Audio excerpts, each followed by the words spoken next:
In this lesson, we will see how to find and select modules for our usage. Everything that we learned about discovering and selecting earlier will apply here once again. This official Drupal.org download and extend section and the modules area is the official central repository where you should start your module search. The absolute first thing that you should do is to put your own requirements on paper even before you start searching for modules. What are your specific requirements? With this clearly defined, most of the other clues in your module selection will come from the Drupal.org modules listing page. The very first thing would be to cut off modules based on the version compatibility. You can only use a module that matches your own Drupal major version. For example, if you are using Drupal 8, then only a module that is compatible with the Drupal 8 can be used.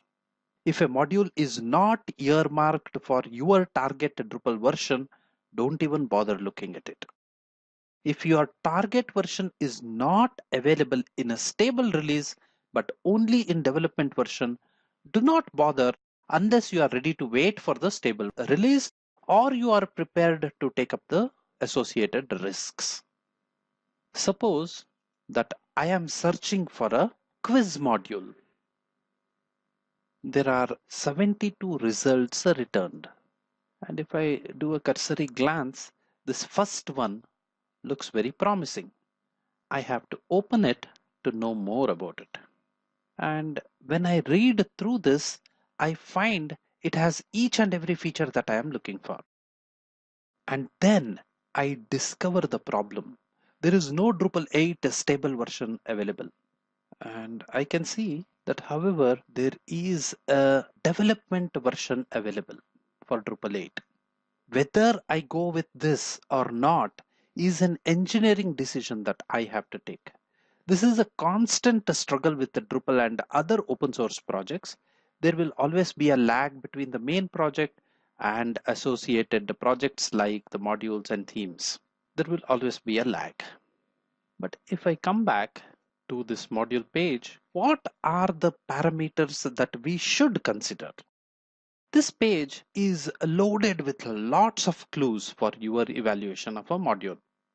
First thing that you will want to see is that whether a module is actively maintained by its team. What is its popularity? You can leverage others' diligence with this question. Is there documentation available for a module? What is its maintainability? How should you maintain after customizations? What are the features provided by the module? You can see here. Does this match your requirement, or can you create new features easily for this module if you were to do some customization? What are the issues in the issue log? Who is using this module? Any demos are available, any reviews, any big names using this module, any of your competitors using this module? So you should do some research on all of this. And then see the support system for this module. The discussion forum for this module, either on Drupal or on other forums like Stack Overflow or on the developer's website. A quiet forum could both mean that all issues have been resolved and hence a solid module, or it could also mean exact reverse. So you have to evaluate the support system. How old is the module? Again, there are both the positive and negative connotations to this. An aged module usually means a mature life cycle with bugs ironed out over the versions. It could also mean an older design. What are the interdependencies of this module? Does it require some other modules to run? You are aware of this problem. Are those modules in shape? These are all the things that you should consider.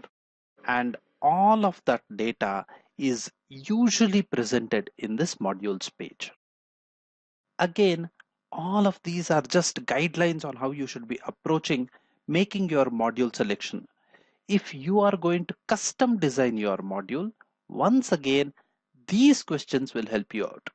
Once you do find a good match, you should install and try it out on a testing and staging server, never directly on a production server. So, in conclusion, I have laid out the best practices with making module decisions in this lesson. There is a wealth of features and modules that you can plug and play with, but only after doing the due diligence and applying the best practices.